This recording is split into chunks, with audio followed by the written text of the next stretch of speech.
Cak Yuda karo sapa iki? Cak Yuda TS pokoke ngono. Monggo Mas diserampake. Monggo Cak.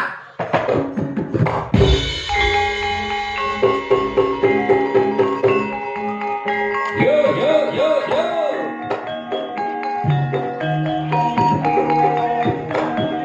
Ora jatuh iki ndang kula.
Pak nesu ta weki, weki kudune seneng, kudune bangga.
Gak iso malah nesu ya.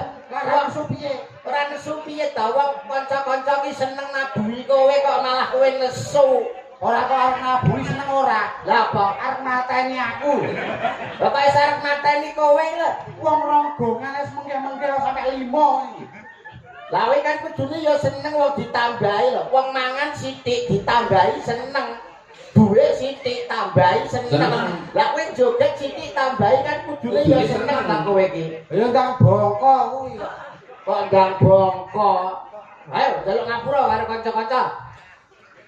Kanca-kanca. Ngapura nggih. Ada somo ngono ki lho modelmu kok. Ayo kene mundur kene. Aimu.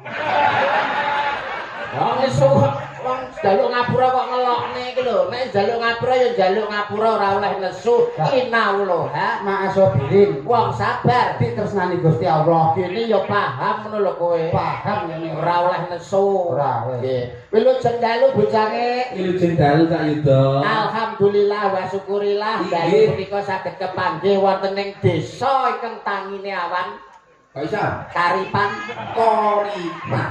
Oh Koripan. Koripan. Alhamdulillah langsung mapan sowan wonten dalemipun pangarsane langsung wonten ing Songsong Agung wonten ing desa Koripan inggih panjenengane Bapak Kepala Desa inggih Mbah Lurah Notol Suyono. Alah Suyono niku wis enek sing kenal pokoke Notol niku lurah paling sesak Kecamatan Bungkal. Lah jare Pak Suyono alias Mbah Notol niku none gak apa-apa tole iki lho. Dadi perkara. Nggih, tapi alhamdulillah wa syukurillah pangapunten sanget kalau wae ora dirandat. Pripun transite teng webeh. Transite. Niku teng ajeng gene Mas Imam Polo mantune dua sini niku. Wih jajanan metu kabeh roti. Wah, alah tak kira lak disugone bae kon tuku. Tapi ki mboten masalah, alhamdulillah saged sowan teng dalemipun Bapak Suyono. Dalem ingkang pundi to Mas Pak Suyono niku? Nggih menika yang sebelah niku. Oh yang sebelah menika. Wah. Asma kinarya Japa. Suyono. Su ki tegese sugih bondo donya ora dienggo dhewe, tapi dimanfaatne kanggo kabeh para wargane. Nah, leres. Iya. Ya iki kepala desa sing kena kanggo patuladan kanggo keluarga lan para wargane. Lho Mbak Lurah, tulodo lho sesuk iki. Nata bale wisma, nata keluarga, nata masyarakat dilandasi welas asih lan kebak katresnan. Mbah Suyono, lurah nggon kowe kula terjemahne sae ngeten iki, medhun kula diamplopi sak yuta. Asli karena Mbah Koripan yo mbuh ora yo. Nika usih sore pun teko. Lah pripun? Sapa masih dari pelawai? Cak Yuda karo Cak Trondol. Mondol enggak? Cak Trondol. Niki namine Cak Notol. Sampe Cak sampe liru, Cak Doboy. Cak Mondol niki. Sampeyan tak dereng pirsa to Cak Mondol niku sinten? Dereng. Cak Mondol niku asline adalah seorang CEO yang lagi menyamar sebagai seorang dagelan. Ini adalah CEO PT Laguna bergerak dalam bidang tusuk gigi. Masuk bidang tusuk gigi. Niki Mas Mondol, alhamdulillah iso sowan teng dalemipun Bapak Suyono, anggenipun panjenengane netepi darmaning sepuh.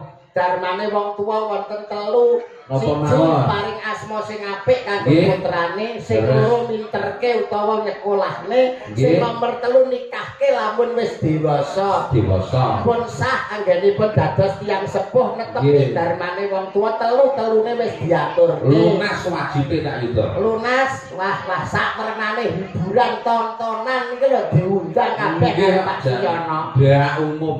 Tayub ora trima sedina sewengi. Urung campur sarine. Campur sari. Karo Mbah Noto iki nek karo kaya kanca kentel. Masa lho kanca ngene to. Ha ngene. Masa iya lah biyen tapi Biyen niku. nalika nom-nomane Saripun ngeten. Alhamdulillah. Nggih mun ngeten. Lho anu salat Ember maksudnya. malah nemen sama niku kok. Mboten Pak Suyono niku kagem contoh anak putu, kagem contoh sedaya para warga netepi darmaning sepuh namung nderek ndedonga. Mugi-mugi anggenipun mangun samadyaning bebrayan agung panjenengane Mas Hafid kalian Mbak Afin dados keluarga ingkang sakinah mawaddah lan warahmah Allahumma Amin. pikantuk momongan soleh-solehah Allahumma Amin. gunani tumrap nusa bangsa lan agama Allahumma Amin. iki lho kanthi barokallahu laka wa baraka alaika wa jabah bainakum fil khair mugi-mugi rumah tanggane kebak barokah lan dicedhake marang wong-wong kang sing apik utawa sing becik iki sing penting Mas Mandal ya ta Iya, sing penting iki ndongakne manten ngono kuwi. tapi apa ya iso donga kaya aku ngene iki Yo iso nyapo, ang basa Arab kuwi to. Kok kira aku ora iso. wong kowe ya kembarane Pak Lurah ya Iso kowe jenenge yo meh padha lho Pak Lurah Pak sapa mau tak notol. lah kowe Nondol. lho meh padha ngono lho berarti ya iso kowe Iso. tutur-tutur kanggo temanten kok ora awake dhewe iki ngguroni ora nek awake dhewe iki sharing apa ta awake dhewe iki melu ndonga kanggo temanten saklorone ora ana lupute ya ora ayo coba kowe ndonga kanggo temanten Mas Hafid karo Mbak iki Alvin Mbak Mbak Nasya Nasya. Mugi-mugi teman-teman kalih kula dongaaken. Bismillahirrahmanirrahim. Bismika Allahumma ahya wa bismika. iki iki cangkem apa jane he Mas Ponorogo Pono ki ngerti raga kiamat mulat sarira han rasa wani ngerti ning awake dhewe godhange para alim ulama gedhonge para kiai lho kowe kok iso ngucap tembung ndonga kok bleset ki Lah saiki padha basa Arabe koyo awakmu. piye jajal alon atau piye lek ndonga ki lho Rungokno to. Bismillahirrahmanirrahim. Bismika Allahumma ahya wa bismika amut. he cah kucluk cah gendeng cah pekok kuwi ngono donga kanggo turu ya ampun donga kanggo turu Bocah gendeng, bocah kutruk, bocah pekok. Manten nek kandang turu kapan metenge. wah wis bleset wis ngeten iki wah Jurusane masa minggu. jurusane kok mrono ya pancen bener pangajape wong tuwa pangajape pini sepuh ki ndang bisa ngomong putu Leres. putra temanten sak kloron ndang oleh golek kencana sing bangkit tata Tata jalma jalma. putra sing saleh lan putri sing salehah kuwi wis pangajape wong sepuh tapi ya ora kaya ngono rumah tangga supaya rumah tanggane sakinah mawaddah lan warahmah kuwi landhes ana kanthi tresna asih lan kebak kawelasan paling ora kan kowe ya iso menehi conto to wong nek omah-omah ki kudu piye lah keluargane Mbah Lurah kan ben piye ngono Yo ben ngono ae. Piye tadi? enggak maksudnya keluargane Mbah Lurah ya ono lho ben maju dikapakne Disuruh. wah wah bagus niku Lah ben maju kok. tegese kan kowe ya duwe pituwah-pituwah utawa pitutur lah Mas ya ditaya ngapa ala tanpa rupa kan panjenengan boten pirsa to Mas Mondol menika sejatine sinten Sinten Pak Yuda? Asma Kinarya Joko. nek kula Yuda yu menika Rahayuda menika Widodo mugi paring karahayon lan kawidanan keselamatan keluargane Bapak Suyono lah menika Mondol Pripun? Mondol. ada artinya Ada artinya. mo Mo kuwi 5. ndol Ndol kuwi 1. Oh galak ndol kae siji ya. Mo kuwi 5 ndol kuwi siji yang artinya wong urip ning alam dunya kuwi aja nganti 5 wektu salat 5 wektu. kok aja nganti salat 5 wektu piye to? Aja nganti lali salat 5 wektu. Oh. Mo kuwi kudu nindakake salat 5 waktu. lan ndol Dal kuwi siji. apa kuwi sing dikarepno Ya mung siji? siji sing disembah Allah Subhanahu wa taala. Oke, baru umroh iki meletik tenan Meletik iki. tenan lan iki bar tahayul iki. Mulai saka umroh menika dicukur niki bar tahayul iki. Nanti kaya biok ribuan tahun. Nah, nggih saya lho saipun lho nuwun sewu lho nggih. Malah nyolot banter. Ben ora patiya lho saiki lah kok. Ketuk asale saka dela. Andas kurangno iku bayaran kita. Sing arep bayar ki lho sapa kok iso. Wong iki nek pengen bayaran, wong nek pengen opah kudu gembregas. Betul. Paling ora awakmu ditutur to, tutur sembur kanggo temantene. Nasihat. Nasihat. Manten iki kudu piye? Ngene ae lak tapuk bisa engko. Ben maju disuruh. Ya ora. Jenenge awake dhewe iki rasa nuturi. Wong Pak Yono kuwi wis menehi conto. Lah kok Pas iso duwe gawe mantenan iki wis ngewehi conto. contone? Nyenekno adat adat Jawa. Heeh. Jenenge kuwi wilujengan. Utawa slamet. Utawa selamatan utawa bancaan. Lah karepmu Karepe kuwi nggo nonton nggo temanten sak klorone. dadi sakjroning wilujengan, sakjroning slametan, sakjroning bancaan, kuwi ternyata enek maknane. Enek maknane. Kanggo nuturi Kanggo nuturi temanten sak klorone. kamangka sajroning bancaan kae ana buceng, Ya. ana tumpeng, Ya. ana panggang, Heeh. ana kulup. Lho kae nek Enek karepe. Wah, nyuwun pangapunten lho. Nggih. Mumpung mriko wedalipun wedal sae pas 15 purnama. Purnama. Kersanipun pukulun Bathara Mandha medharaken bab punika. Ala ustaz mondol. Wah, pripun kowe kok iso ngomong nek sajroning bancaan ana maksude ana karepe. Enek karepe Ana kabeh. buceng, tumpeng, panggang, kulup. Kabeh iki enek artine. Sing pertama buceng. Buceng. Manten lanang nek arep mlebu kudu sing kenceng. Iki ya. Bayar iki. Leset nah iki. Lambemu lho kok mesti kaya ngene iki lho jane lambe apa iki kok mesti kaya ngene iki lho jane lambe apa. Sik to, Apa iki aja tambah solo dhisik. salah tampa tampah solo. Aja salah tampa dhisik. Kok iso ki lho Maksude manten anyar nek arep mlebu kudu sing kenceng. kuwi maksude Apa maksude manten lanang kuwi nek arep mlebu ning rumah tangga kudu sing kenceng pikirane, kenceng tekade, aja Wah. nganti ragu-ragu. wah edan tenan kok jalma limpat seprapat tamat batok bolu sindut iki jane Isi Madu nek madune ceblok ning dundutan ketok reget ketok lah kiri. kuwi buceng sakbare buceng ana meneh tumpeng Manten lanang nek arep metu kudu sing mempeng. wah iki arahe iki lho Mas kok mesti parahe ya musuh minggu. ngeres iki kita bar nunggu wedi gitu Ngeres gitu. lah nek metu kudu sing mempeng maksude Sing artine manten lanang nek arep metu golek rezeki, metu golek panupa jiwa, kudu sing mempeng. Aja mung turu ning omah. edan Mas Mondol bucane Lah, nggih, ternyata kok iso kaya ngono to Tenan kula ya gumun. kula percaya kula nyekseni piyambak panci Mas Mondol kan jam 12 munggah uteke encer wah saking encere dia iki metu kok kuping bareng Mondol mosok ya Nyakit kuwi malah ya. Penyakit iki.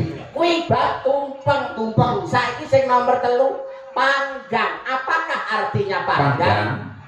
Manten lanang nek wis numpang ndang dibenggang. Tua kuwi lho. Tontonan bisa kanggo tuntunan sing kebatatanan. Wayang kulit iki budaya diluhung lho, tinggalane para wali, para alim ulama. Nek lambemu clemang-clemong omonganmu parah wis menjurus ke hal-hal yang tidak positif kuwi paring jatuh harga diri sebagai seniman. Nggih to, Mas? Lah piye to? Sing ngeres kowe kuwi lho. Ya kowe kuwi wong ngono. Lah kok iso panggang iki apa? Nek mantel lanang wis numpang dan dibenggang.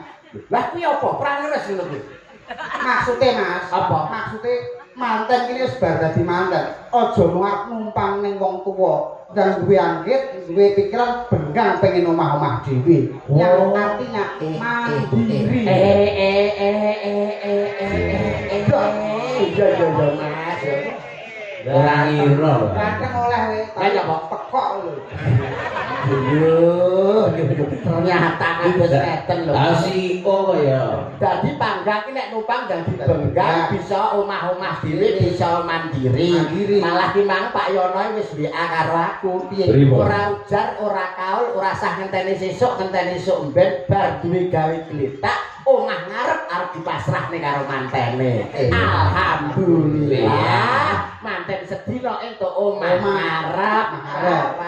Ngarep sing ndi? Berarti terapi. Oh, wangi-wangi bayari. Ya ora kok Pak Suyono wong Sembodo kok nggone panggang. Terus sing terakhir kulup. Manten lanang nek wis kakundang dicelup. Ngono ta, ngono ta. Bronone to barakmu. Nek kaku kok iso ndang dicelup iki lho. Ih, lambene lho kok mesti kebak iso cangkemmu. Kok iso? Lah omonganmu kok mesti ngono nek kaku ndang dicelup iki maksude apa? Maksude wong lanang iso enek sing ngateke kaku. Panas atine. Betul. Dadi wong wedok kudu iso dadi banyu, ndang dicelup ning banyu ben ra panas atine. Ben ora sida gegeran. Nek sing lanang kaku, sing wedok ndang kudu siap le banyu supaya ndang disiram, dicelup. Lah, nek gak ndang disiapno banyu, biasane manten lanang kuwi nyelup ning daerah liya ngono. Ha. Iki makoe malah ning bundanten. Wis tutup. Wong kok iso ya ora ngono. Kuwi pitutur ra ketang sakimah kanggo temanten. Kamangka nek temanten kuwi nolak cara lelakon ketoprak sing wis kepungkur ana critane Panji Asmara Bangun, Dewi Sekartaji. Manten wedok ki bawate Dewi Sekartaji. Dewi kuwi kembang, Dewi kuwi wedok, Sekar kuwi kembang, Taji kuwi entuk. Dadi manten wedok kuwi wong wedok sing wayahe dientuk. Sing lanang Panji Asmara Bangun, Panji kuwi pusaka, Asmara kuwi seneng, Bangun kuwi tangi. Dadi manten lanang duwe pusaka Sing siap nggo ngentuk. Senengane tangi. Lah nek wis tangi dienggo apa? Nggo ngentuk. Ngentuk sapa? Ngentuk manten. Manten itu. Lah berarti kan wis awake dhewe nglesakna anake pitutur, awake dhewe tetembangan diaturke kanggo para sing kepareng pinarak lenggah, mumpung disiapne lho Widowati sing sakmono asih. Iya. Ses kabeh iki. Ora iki pilihane Pak Suyono kabeh, pokok sing gak iso nayup. Minggat. Oh, sing gak iso nayup. Odor pokoke, odor. Ambek odol. Nah, kowe